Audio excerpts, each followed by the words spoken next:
Mayroon pong isang bus na hulog sa bangin sa bayan ng San Isidro, Northern Samar. Detalye na balita mula kay Jane Galit Bantayan, RS34. Jane, good morning. Sugatan ang mga pasahero ng isang bus kasama ang mismong driver nang mahulog ito sa bangin ng Barangay San Juan, San Isidro, Northern Samar kahapon alas 10 ng umaga. Ang bus na may marka na Alvin ay minamaniho ng isang 48 taong gulang, residente ng Barangay Tabon-Tabon, Leyte. Sa pag-iimbestigahan ng mga pulis, ang bus biyahe mula sa Alin patungo sa Tacloban City. Pagdating sa nasabing lugar kung saan pakurbada ang daan, sinubukan itong mag-overtake sa isang truck.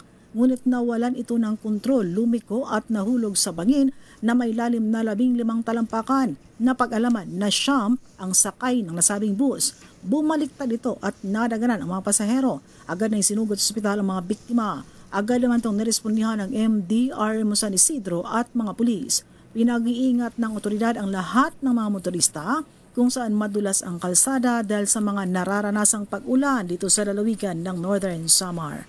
Mula sa Aksyon Radyo Katarman, RH34 Jane Galit Bantayan ng DZRH. Una sa Pilipinas, una sa Pilipinas. Daghang salamat, Jane.